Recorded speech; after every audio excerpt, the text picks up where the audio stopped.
Ketemu lagi di YouTube Kartika Putri Official. Akhirnya ketemu lagi sama kita. Sekarang kita lagi ada di puncak. Setelah sekian purnama kita absen. Mohon maaf lahir dan batin karena memang ada kesibukan. Habib sibuk dengan tugasnya Habib. Aku sibuk dengan sok sibuknya aku. Jadi kita sebenarnya mau bikin konten tuh agak bingung mau bikin konten apa, karena pengennya setiap konten kita itu ada nilainya, ada manfaatnya gitu. Nah hari ini kita mau mengenang flashback tentang Habib, majelisnya yang sudah lama banget, alhamdulillahirobbilalamin. Dan berdoanya majelis talimnya Habib ini nanti tetap masih ada meskipun kita berdua udah nggak ada. Karena ada penerusnya itu anak-anak, mantu, nanti cucu kita semua, cicit-cicit semuanya berharapnya majelis Biniyaya itu selama-lamanya.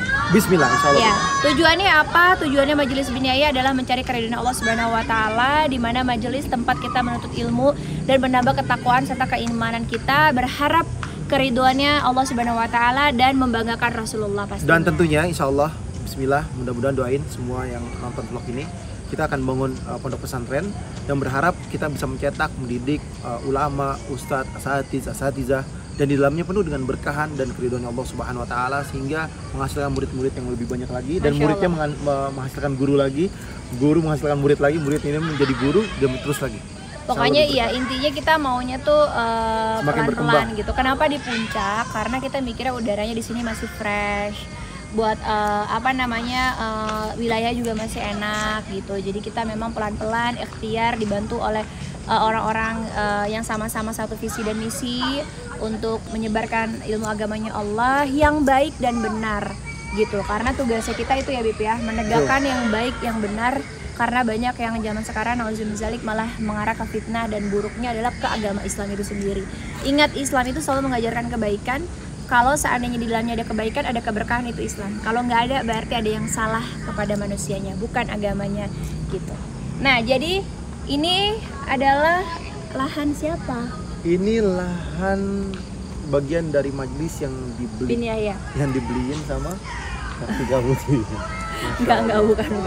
Jadi ini kenapa ngomong? Kenapa? Cabut singkong. Mau cabut singkong. Jadi kita berani nyabut singkong karena udah halal. Halal. Ini bagian Jadi dari ingat majelis. ya, banyak banget juga kemarin tuh orang yang ngambil, oh ada singkong tanaman siapa, ambil. Lebih baik sekecil apapun itu minta biar halal. Karena kalau seandainya kita makan haram, itu tadi iseng-iseng ada jambu lewat makan jadi haram. Nauzubillahi keisengan yang banyak mudaratnya itu tolong ditinggalin karena itu yang bisa bikin hidup kita nanti nggak berkah. Oke, sekarang kita mau metik daun singkong. Itu udah ditolongin sama om. Ini aku agak bingung nih Bib. Katanya panggillah dengan panggilan yang baik. Tapi ini anak maunya dipanggilnya kambing. Pas ditanya namanya kambing. Padahal kan harus namanya yang baik. Makanya namanya siapa sih sebetulnya? Coba sini kamu. Panggil itu kan panggillah dengan nama yang baik. Kamu saya tanya namanya siapa? Muhammad Fahmi. Fahmi. Oh, Fahmi. Kenapa kemarin saya tanya katanya kambing? Dari SMP Bu, kan rambutnya keriting gitu. Sama teman panggil kambing, jadi sampai sekarang Bu. Terus kamu nggak apa-apa dipanggil kambing? Ya yang penting dia bahagia Bu. Terus kalau misalkan kamu dipanggilnya maaf, misalnya manggilnya monyet. Kalau kambing nggak apa-apa? Nggak apa-apa. Kenapa kamu suka kambing atau kamu gemes lihat kambing? Enggak ada. Nggak ada. Panggillah teman kamu atau tetangga kamu, Sini, saudara kamu sini, dengan dikit. panggilan yang terbaik. Karena nanti kamu akan Jadi dipanggil. udah ya, official dengan ya, panggilan- official per hari ini kamu jangan mau dipanggil kambing. Ya, Bu. Karena kambing sebenarnya baik, kambing mah favoritnya Rasulullah ya makanannya gitu ya. Rasulullah dulu menghidangkan makanan untuk para tamu itu adalah daging kambing. Iya. Karena memang daging kambing banyak manfaatnya, sehat. Baik sih sebenarnya, cuman kan derajat manusia kan lebih tinggi daripada kambing. Bener gak? Jadi mulai hari ini kamu siapa namanya? Fahmi. Kita panggilnya Fahmi aja ya. Yaudah, Jadi dikasih pemberian sama orang orang tua tuanya. ya. Kita panggil Fahmi ya. Besok kalau ada teman-teman kamu yang panggil kambing, bilang kata ibu nggak boleh, harus Fahmi. Kalau masih ada yang manggil kambing kasih tahu saya ya. Kita kasih hukuman. Oke? Sekarang mulai hari ini pokoknya Fahmi. Karena aku tuh bingung, makanya aku nggak pernah manggil dia karena aku nggak ikhlas aja gitu manggil dia kambing gitu. Kalau anak aku tiba-tiba dipanggil sama curut gitu kan, aku nggak mau nggak kamu dipanggil curut? Enggak. Nama kamu siapa? Kalisa. Kalisa. Oke, Om Fahmi bantuin kita panen ya, bilang. Bantuin aku cabut singkong ya. Oke, let's go. Dan tentunya insya Allah Majelis Bidayah akan mengadakan Maulid Akbar terbesar di Jawa Barat tanggal 19 November 2019.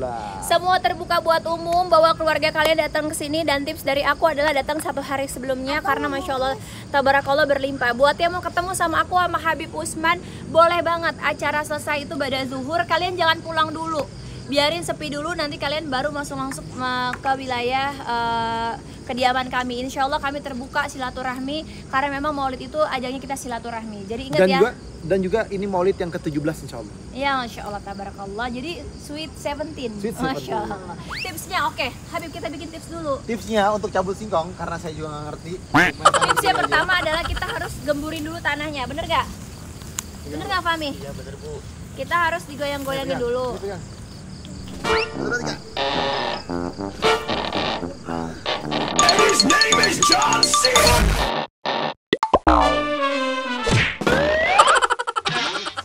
Jadi kalau seandainya beli singkong jangan ditawar ya.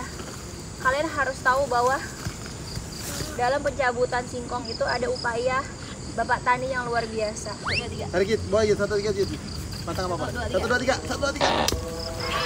Apa kan? Patah tuh. Ini patah nih, 1, 2 patah. Harusnya kita dapat ya banyak banget, tapi Habib nggak sabaran. Gimana lagi, yang kita kan bukan tukang singkong.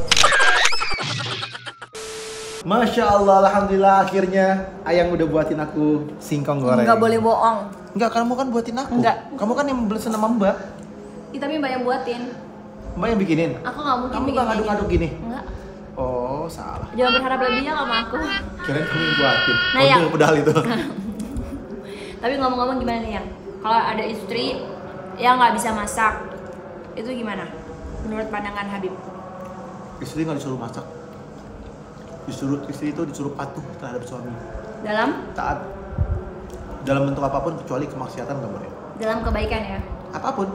Dalam kebaikan dong. Kalau disuruh nyolong? Kalau kepentingan suaminya kan itu kan kemaksiatan nggak boleh. Kalau kepentingan suaminya juga tetap harus, walaupun itu nggak kebaikan buat istrinya. Ini yang ngomongin apa sih, Pak? Kok ngomong ini kepentingan Habib ya? Enggak kepentingan Habib kamu begitu. Kita mau bayar belum?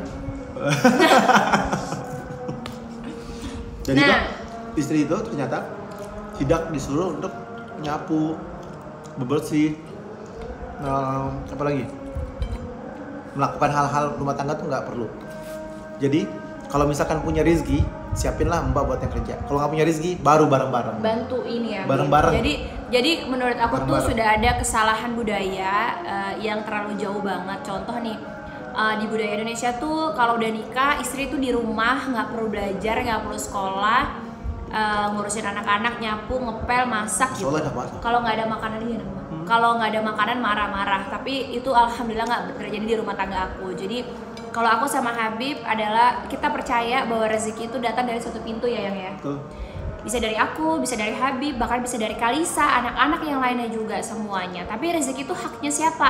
Hak satu keluarga buat kita. Karena ya itu tadi keberkahan dalam satu keluarga tuh Allah lewat pintu mana aja sebenarnya bisa. Sama kayak sumber mata air, ada yang dari sumur, ada yang dari air hujan, ada yang dari air air terjun dan lain sebagainya. Sama buat aku tuh juga keberkahan dalam satu keluarga tuh dari pintu mana aja. Yang kedua, masalah urusan rumah tangga itu bukan kewajiban seorang ibu. Bahkan anak yang udah bisa ngebantuin juga harus wajib membantu anaknya, suaminya juga wajib membantu. Jadi buat aku tuh nggak ada tugas mutlak dalam rumah tangga ya Bib ya. Tuh. Meskipun tugas suami menafkahi kalau mampu. Ingat ya, menafkahi. Zaman sekarang nih Bib bahas.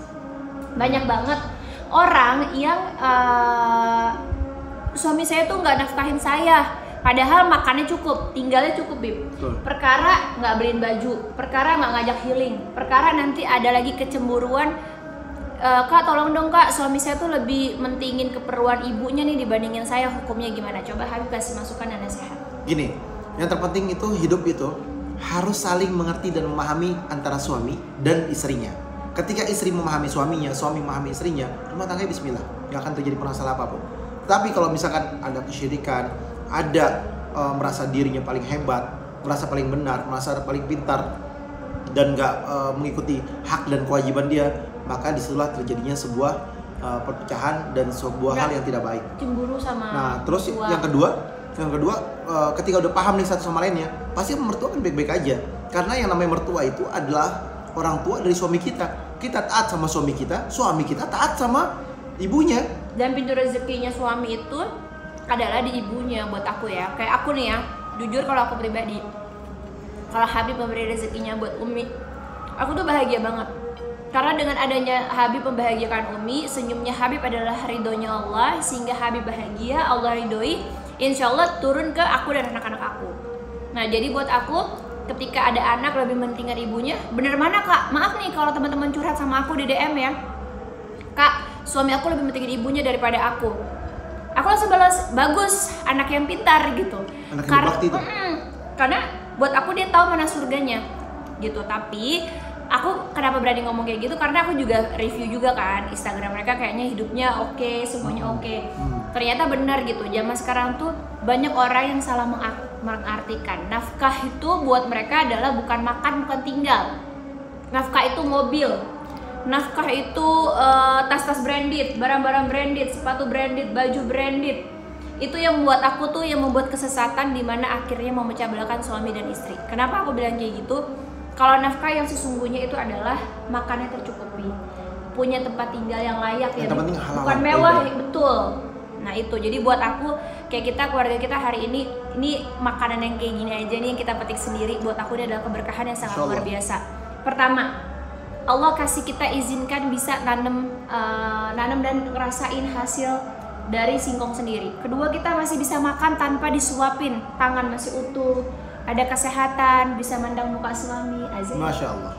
Ada anak-anak di rumah yang kumpul juga dengan kelakuan yang Masya Allah memberi warna dalam kehidupan dan hari-hari kita. Kata orang gini, anak saya bandel, anak saya ini. Aku mikir juga. Jangan ngomong anak bandel, anak nakal. Nanti anaknya jadi bandel, jadi betul. Nakal. Nah dan juga aku mikir gini ya, aku tuh bersyukur dengan adanya warna-warni anak-anak aku gitu. Karena bayangin dong kalau anak aku tuh yang anteng, diem gitu ya, alangkah boringnya hidup aku gitu, alangkah membosankannya hidup aku. Kalisa dengan cengengnya kadang-kadang karena melongnya. Apa? Kadang-kadang ente. Ya Allah. Sajid dengan isengnya, Syatir dengan melonya, tapi itulah karakter anak-anak yang memang harus aku syukurin dan harus aku perbaikin adab akhlaknya gitu. Jadi buat aku dalam satu keluarga, ketika kalian sudah diberikan keluarga, jagalah keluarga itu. Jangan berpikir bercerai, karena ketika ada perpisahan belum tentu Allah gantikan yang lebih baik. Itu yang nauzubillah min dzalik. Jadi lebih baik kita perbaiki yang sudah ada. Yang penting satu visi misi, mencari keridhaannya Allah Subhanahu wa taala. Bahagia itu sederhana, sebenarnya gimana caranya kita bisa mensyukuri apa yang ada dalam diri kita tanpa memaksakan.